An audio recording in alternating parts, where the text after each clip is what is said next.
Welcome everyone. Bonjour, Indinowe Manadak. I welcome all of my relatives to this call. I'm Dr. Ray Taylor, and I am the Associate Professor of Community Medicine at the University of Minnesota's College of Vet Med, as well as National Advisor for Natives in Vet Med, and have my own business as well. I am joined by the amazing Jose Ocaño, and he is the founder and CEO of Hatching. And we are excited to have you here today. This is our second to last call of this year. And we're really wanting to take the time to really focus the way we started on our community. And so we want to go through our year of connections and the year that we've been able to share with you. And we're going to need your help. There is going to be a lot of interaction. So what I'd like everyone to do is break out your phones or your internets, your laptops, whatever device you've got, and we're going to use a learning platform called Mentimeter. You can scan the QR code. You can enter in menti.com into your address bar, whichever way works for you, and enter the code. And that's going to bring you to a version of this that will show up on your device. That is going to be able to walk you through our slides as we move through them. And when there's an interactive one, it's going to give you that space to interact with us. If you don't get this right now, as we move to a different slide that has an interaction, that note on the top that says menti.com and the code will always be there. So if you get logged out, no worries, you can just pop back in. For those of us joining us on the recording, this will not be live available except for the next couple days. But we're going to share with you what the results from today are so that you can see where you land in relation to the rest of those who are able to attend in person. So it looks like a lot of you have figured out how to click the interaction buttons as they show up there. And we want to take this next one to be a practice question. So let's see how everyone's doing. This one's a practice to put your dot on, and don't forget to hit submit when you've selected your choices that are applicable that time. Lovely, lovely. Looks like we have some fun going on here. We are all over the place.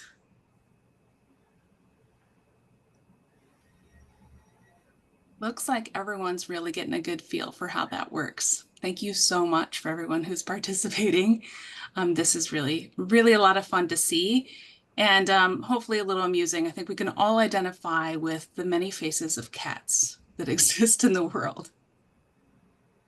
All right, let's try another one. This is a different type of interaction, but hopefully something we get to see. Maybe we're here for some common reasons.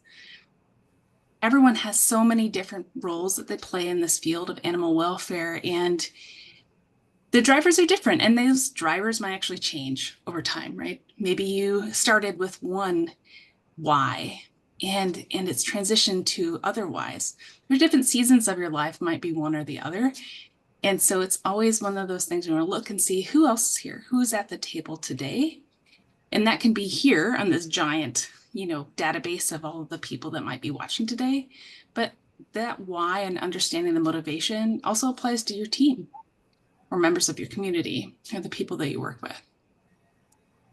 Looking like we have a lot of people here driven by the desire to help both people and animals. And I think that we're going to find that, as we suspect, this might be the highest, most common answer.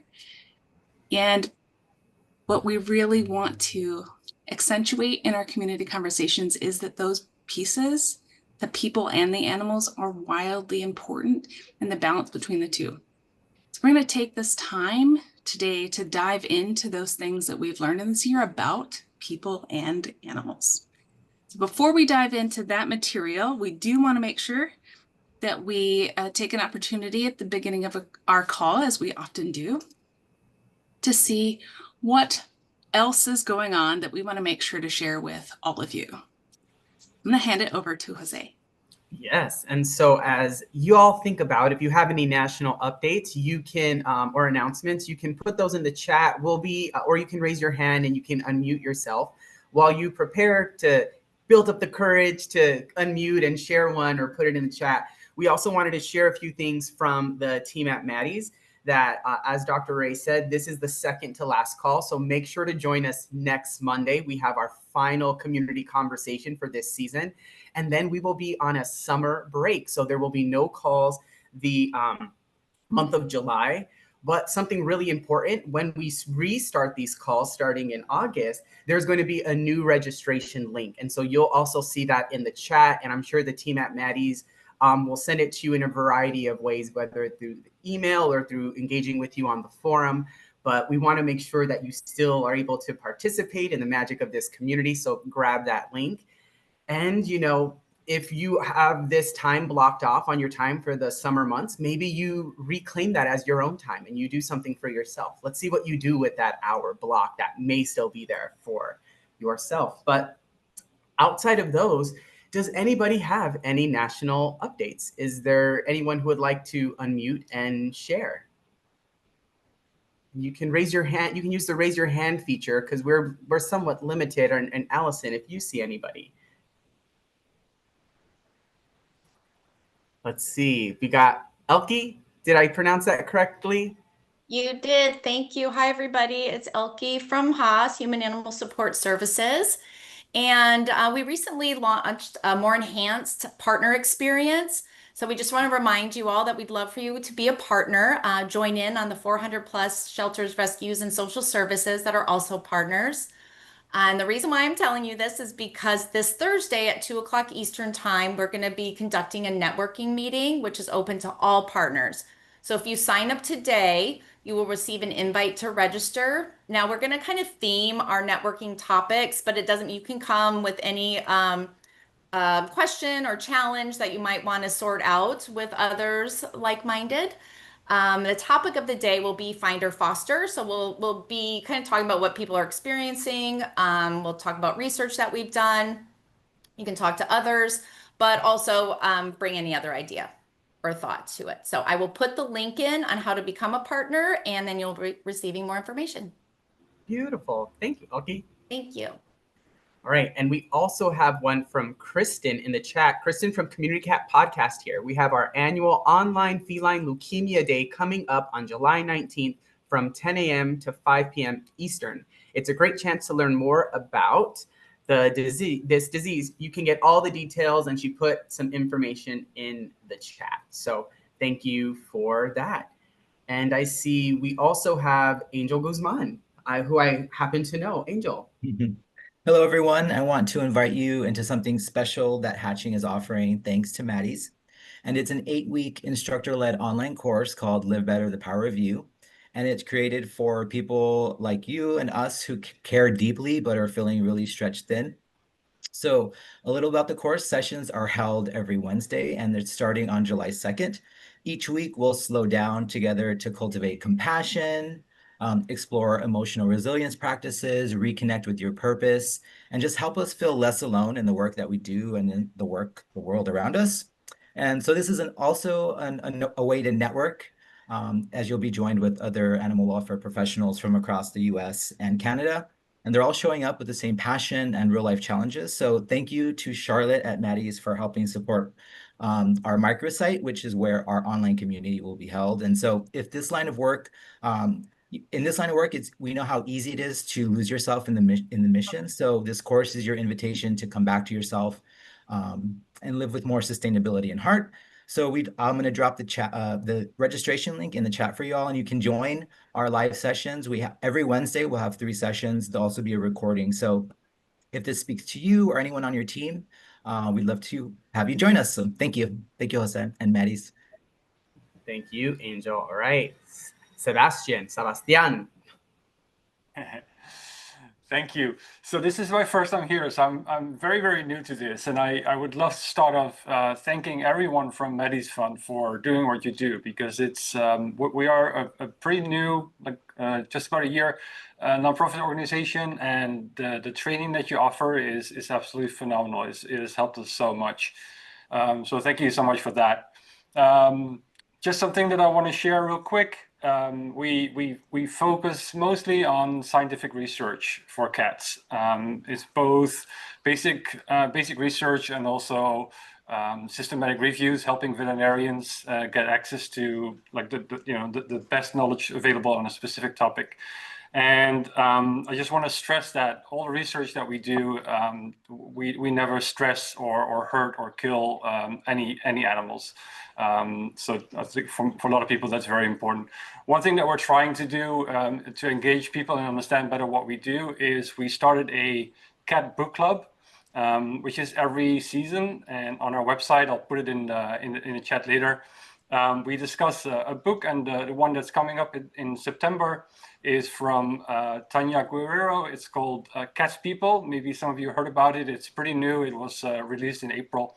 And even though the author lives in Manila and the time of the Cat Book Club is going to be for her Sunday morning at 6 o'clock, she committed to join us and is available for a live Q&A after the book club. So if anyone's interested in joining, you're definitely welcome. Thank you so much. All right, and I know we have a few more in the chat, but Dr. Taylor, shall we move forward? What do you think?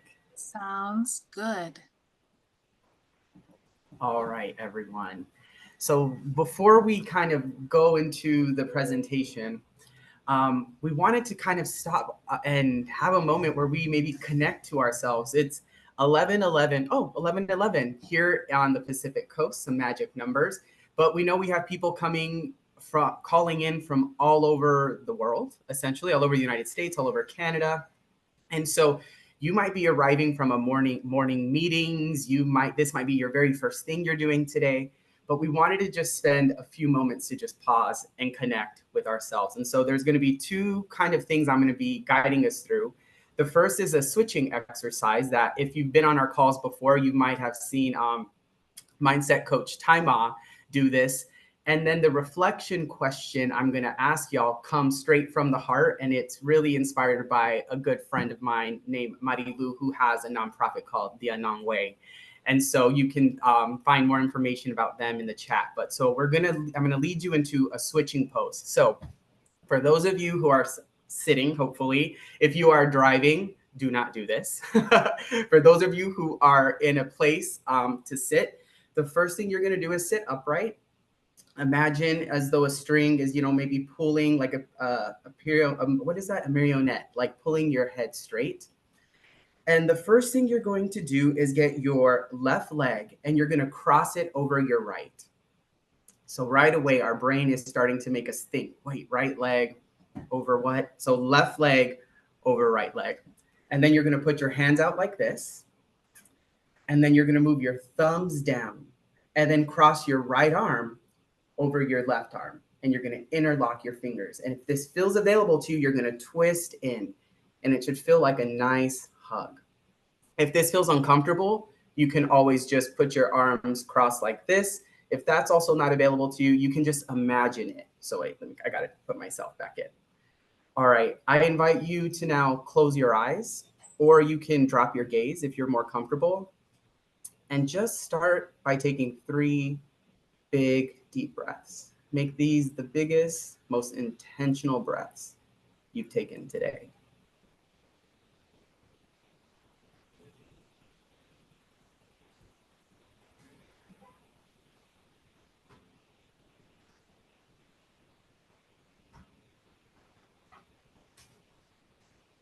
And as you breathe, relax your shoulders, any tension in your jaw. Notice where you might be holding tension in other places, maybe your stomach, the joints of your knees, your ankles. And just for the next 30 seconds, just sit and connect to your body and your breath. And as your mind produces thoughts and to-do lists and the various things that it does, just notice them and let them pass.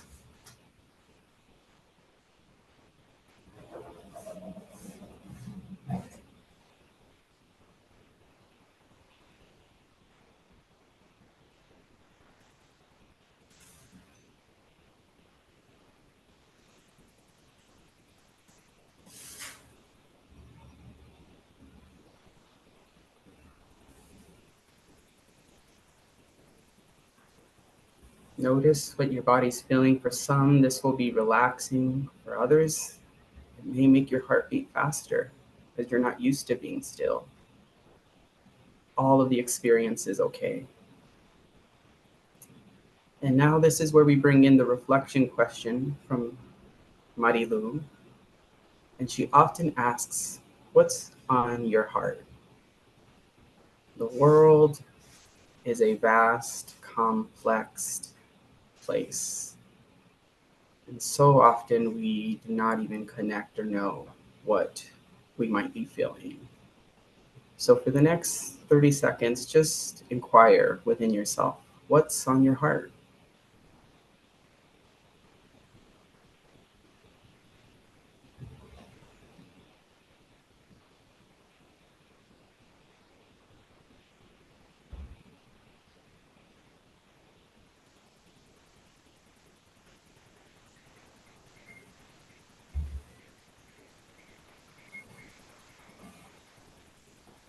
Is it joy? Is it stress and heaviness? Is it fear, grief, excitement, possibility? We all carry so many different things.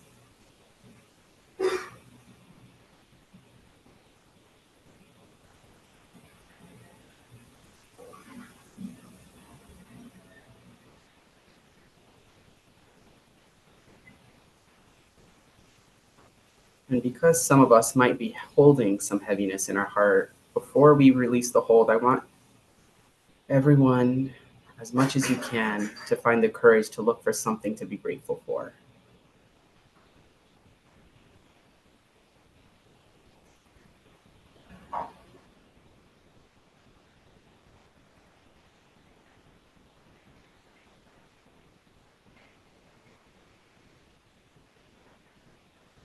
Maybe it's your pet, a friend, your cup of coffee, your morning walk, your favorite coworker. Whatever it is, just send that being, maybe it's yourself, just some love.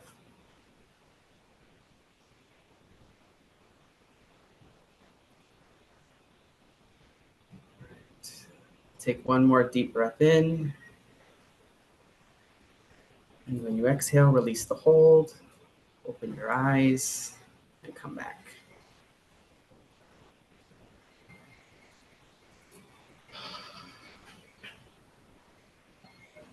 Welcome back, everyone. A little moment just for you. How was that for folks? What is the experience like of slowing down, being in the hold? I'd love to go ahead and put in the chat. Peaceful.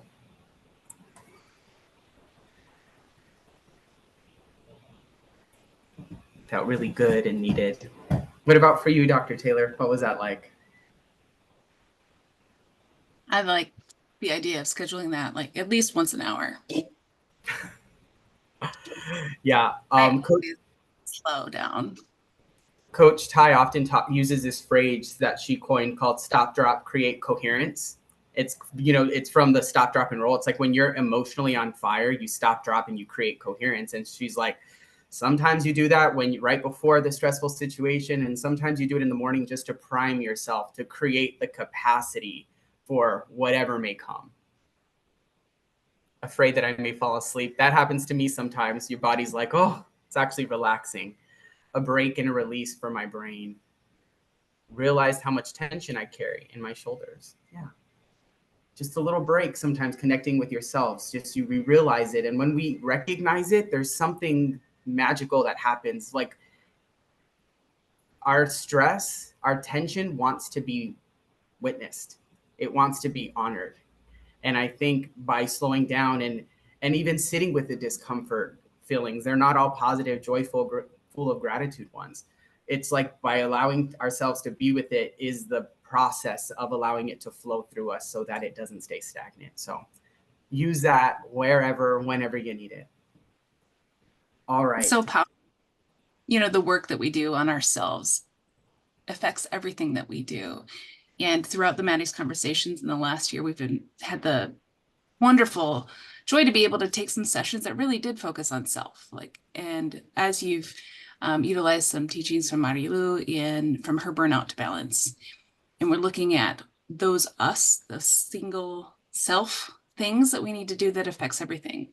From physical therapy and how that's protecting our physical health to our social health and cultural agility, and just identifying with others as they go through this journey of self-discovery, and taking that as a reminder that we have to work on ourselves all the time, caring for ourselves, growing ourselves, and that alone is one piece of the journey to contribute to all that we do.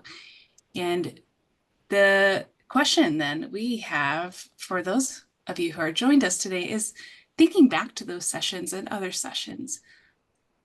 What is something that has affected you from these things?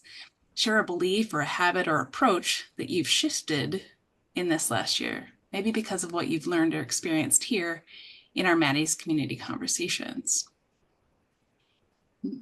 It may have been something like those sessions that were actually named in the slide before, or it might be something you picked up on a call that was completely unrelated to that self-growth.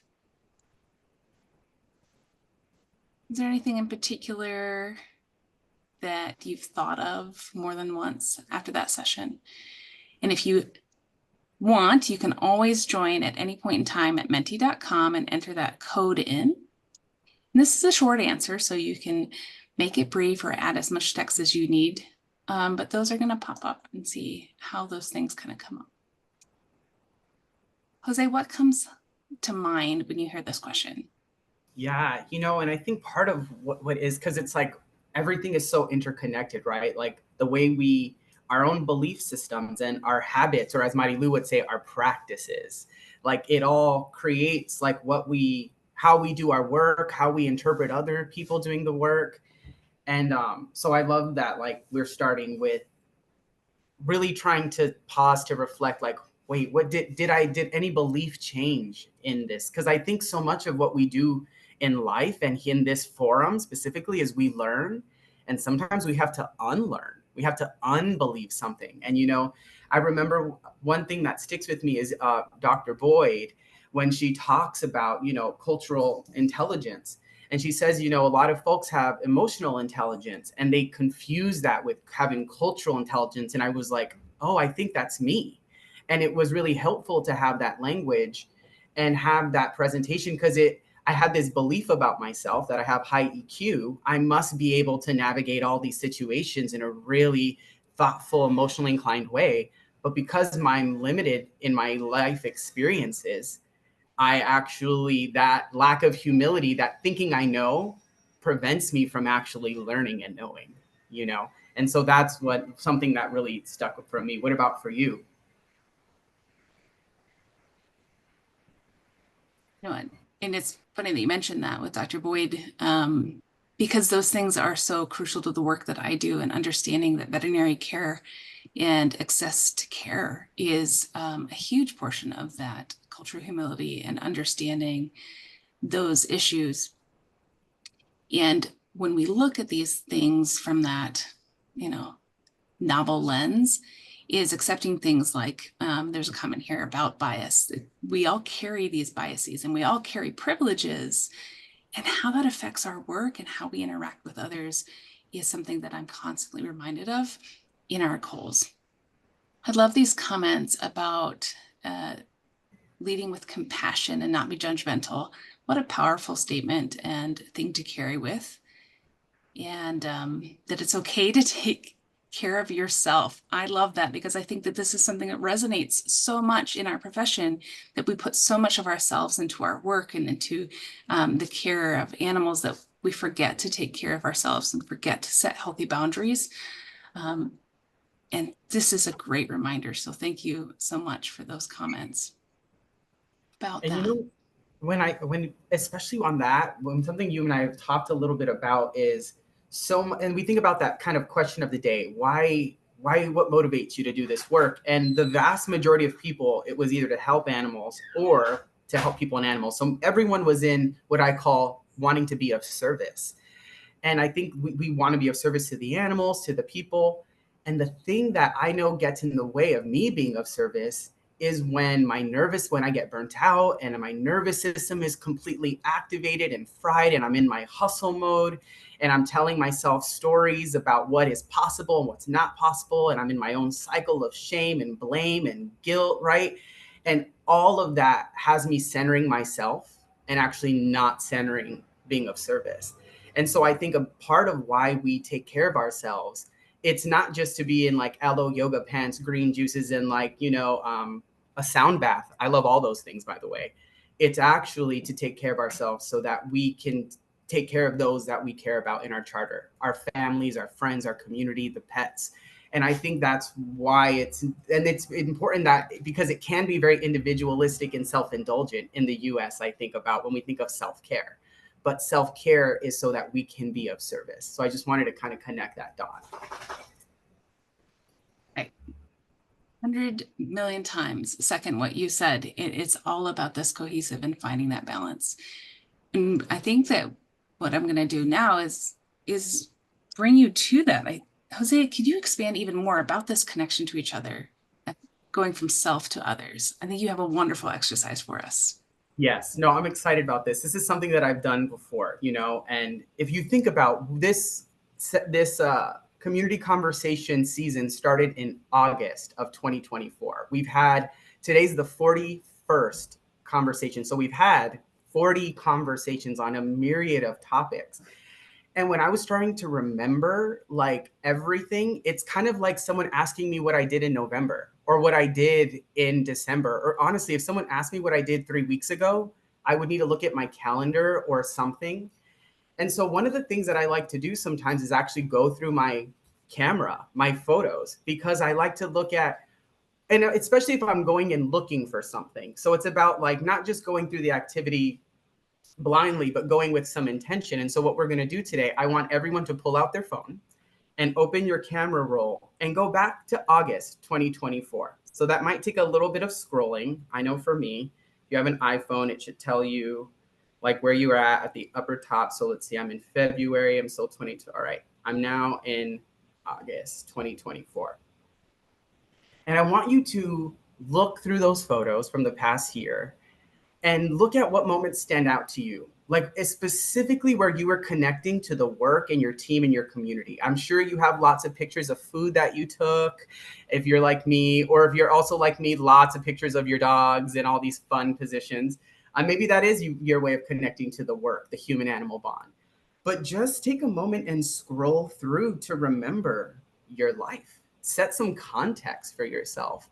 And yeah, and I would love for you to think and like to really pull out like what are some of those moments where you connected with your colleagues? Maybe it was an event, maybe it was a spay-neuter clinic, maybe there was something community engagement, whatever it is. I want you to just to notice those. So we'll spend the next minute or so doing that.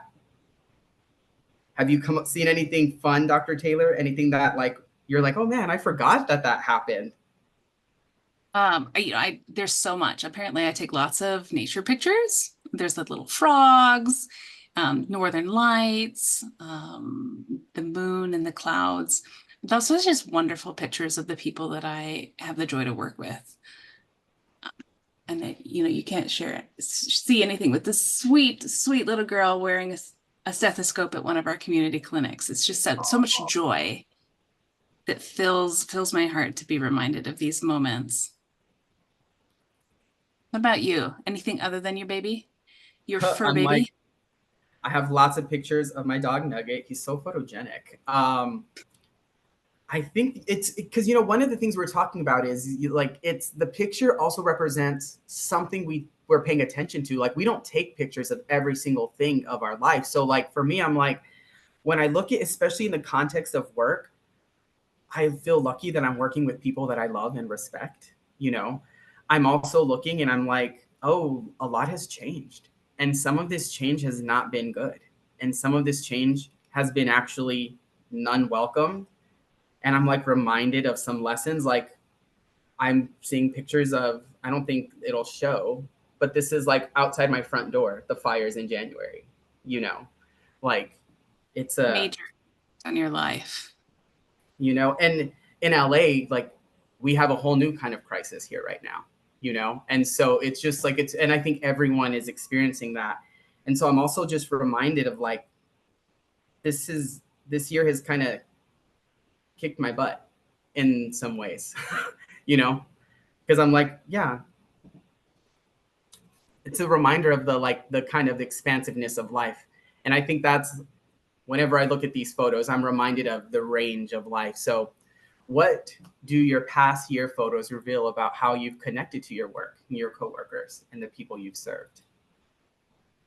In the chat, Susan said, I have several photos of happy adoptions, smiling families with their new dogs, and a fun outing at the beach with one of my treasured foster families. And then Steph said, a picture of one of the lawmakers we work with sitting on the grass at our Iwa Beach campus, getting kisses from a pity puppy. I love that. It shows all the amazing things I was able to accomplish. So often we don't give ourselves like the credit and, you know, and recognition. And so often you look at staff surveys, people want to feel valued. They want to feel valued, validated. And my coach often tells me, where do you value yourself? Where are you validating yourself first, as opposed to getting external validation, external, you know, all of those things. A good reminder. Honestly, I think it's a really good reminder to remember how much you have accomplished in the last not even quite year yet. Because we forget to give ourselves the joy or the compliment that this time that you've done your work, you have made a difference. Sometimes it's easy to have those moments that are overshadowing. Celebrate the joys, celebrate the wins. Yep. What else? We got some beautiful sharing in the comments as well. I took my first litter of kittens into foster last August. Nice. And I think I took 1,000 pictures of them. Sounds correct.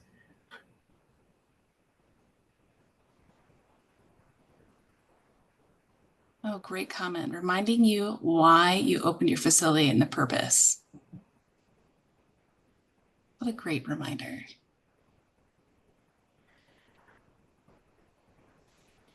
I was, oh, sorry, Dr. Taylor, I have a lag on my end. Go ahead. What were you saying something? Just great reminders.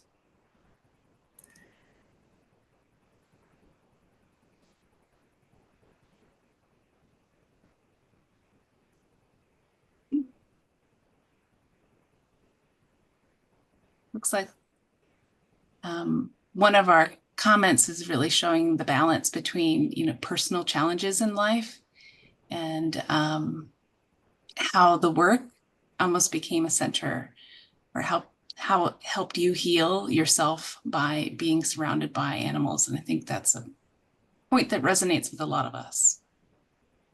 Yeah.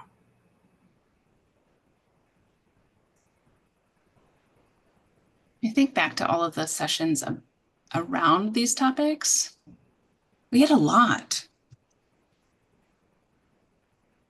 So let's switch here.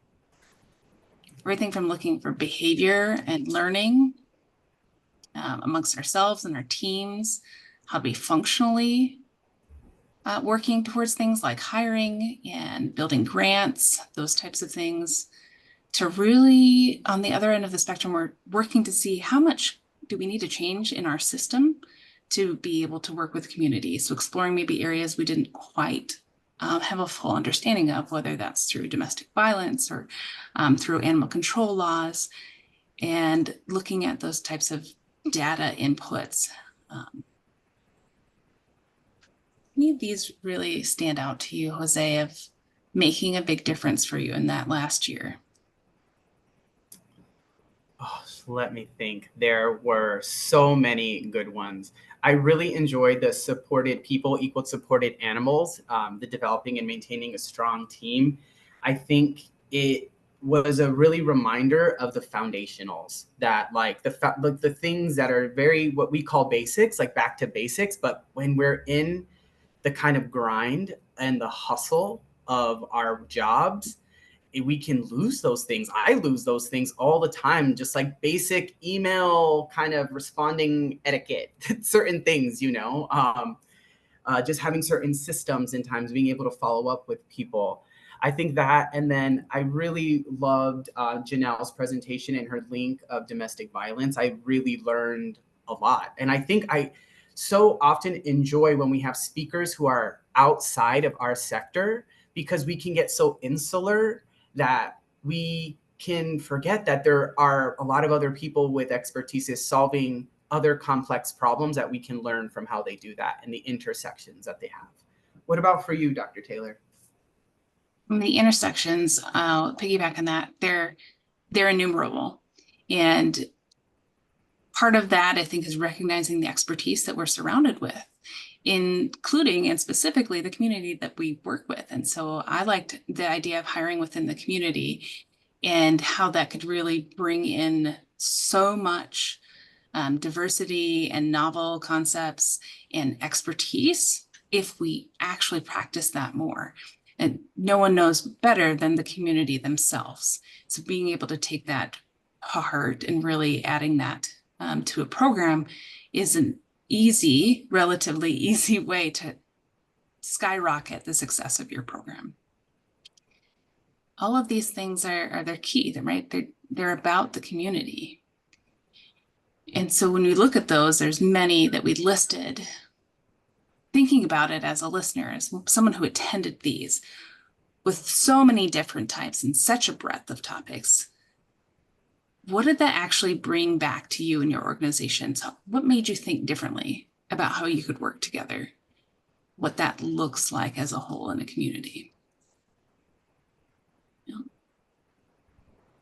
And like you said, you talked about Janelle's presentation. So I really think about, it's not necessarily the first thing, unless that's your topic, that you would think of as an organization of how you are working with this population of people within your community that might have a completely different set of needs or barriers. And so looking at that perspective and understanding a topic as heavy as domestic violence and understanding how that affects us all, whether it's directly or indirectly. Impossible Dog Mom opened my eyes. I know, Jose, we were talking about some things from that presentation that were just an amazing journey to follow. Yeah, it was so impactful the way Cassidy placed herself and her pup in all these different contexts in all these different times to just really help, I think, people from all different vantage points understand the implication of all of that, and I think those are the things that make you think differently.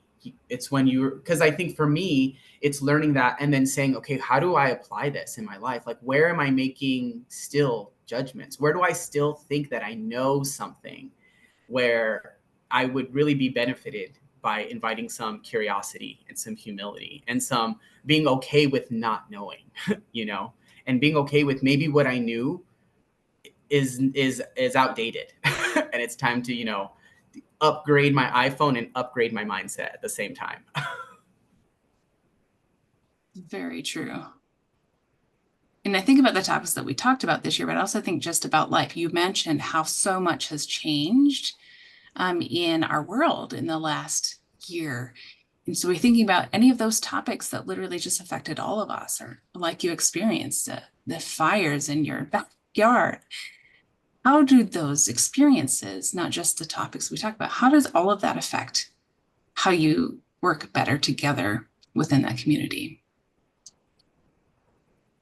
Did that change how you were intentional about your work?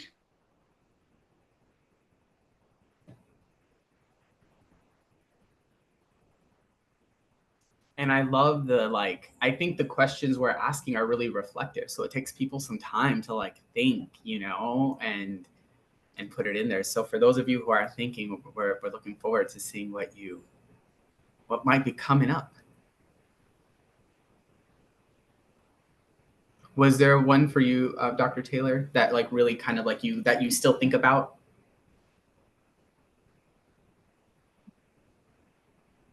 I think it's really challenging to list one, you know. Mm-hmm. I have the luxury of being able to see the list and stare at it and look at it. But if I didn't have that, and I think about, I mean, I honestly I do think that Janelle's presentation about domestic violence is always going to stick with me probably the most. And you know, and that's different for each of us because maybe there's a piece of a presentation that sticks with you because of your life, right? Because of the biases that you do or don't take into how you listen. Yeah.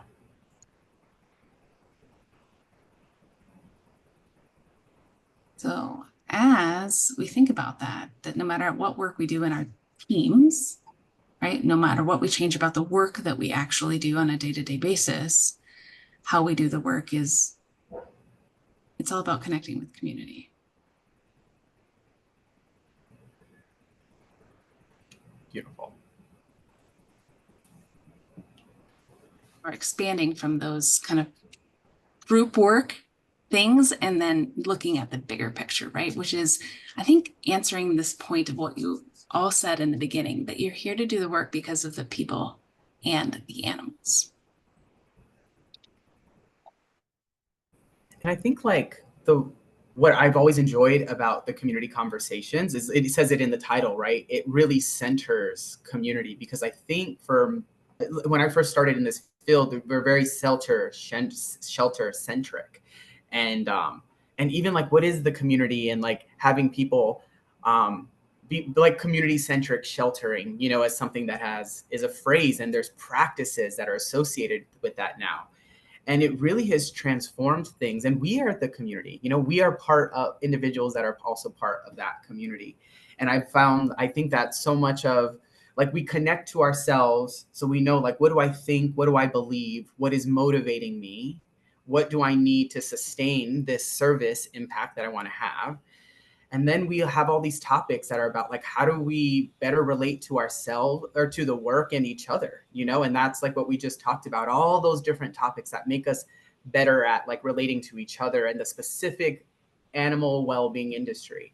And then it's so that we can be of service to the community, because especially in times of extreme uncertainty and polarization and identity politics, and you name it, all the things that create and cultivate division and otherness, it's community that's going to actually save us. And it's it's the community of our friends, it's the community of our networks at work. And so I think now more than ever, there's going to be a call to lean into community, because without that, I could see us becoming completely hopeless. I was on a call just before this with someone, and they were just describing the hopelessness. And so we talked about what it means to cultivate community as a direct response to that hopelessness. And so, you know, what conversations helped you see how your work connects to the larger community?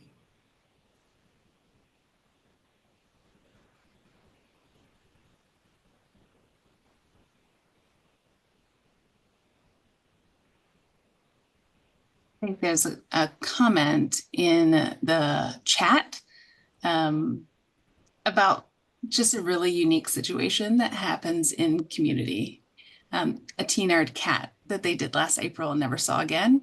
When they released him, just got a call while we're here today that found the cat near JFK Airport, and he's more friendly now, and kind of get that report. What a neat world that we live in to have this interconnection. And then to be able to follow up on cases in some ways that we didn't necessarily think were even possible.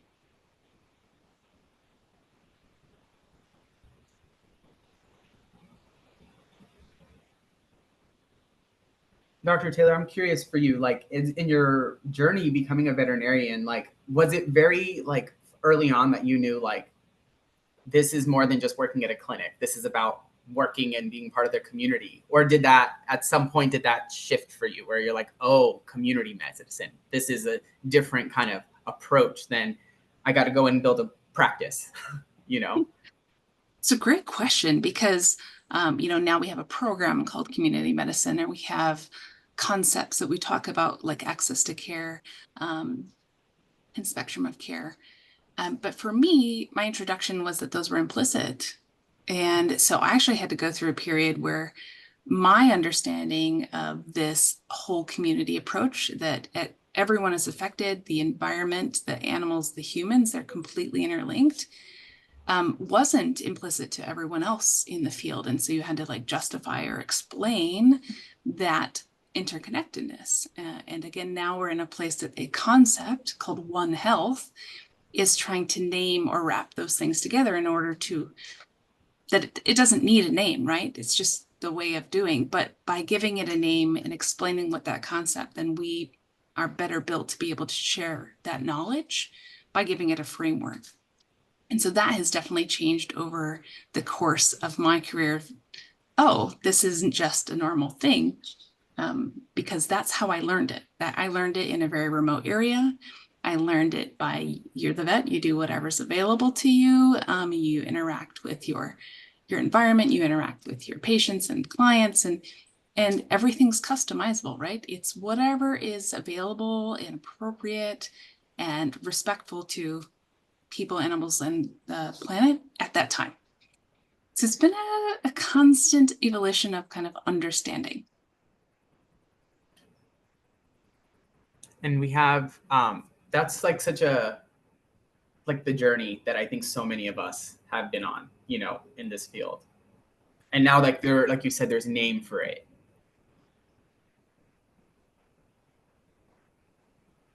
The comments in the chat, I think, are echoing those things, like kind of a disconnect over time, that things are really kind of changing.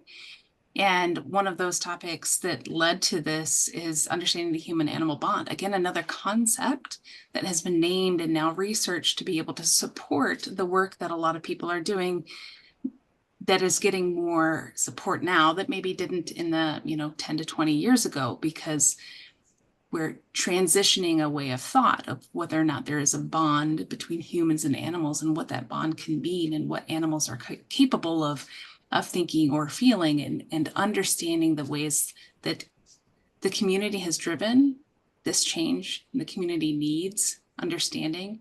And as we look for homes and placements, as we enforce animal control, as we practice veterinary medicine, that understanding that bond and an animal's role within a community, and that could be a household community or a geographical community, that those types of things are really the driver for all of the work that we're doing, right? Is that bond between the human animal, and the value that we place on that bond, and the value that that bond has on the environment, on human health, and overall on animal health and our planetary health.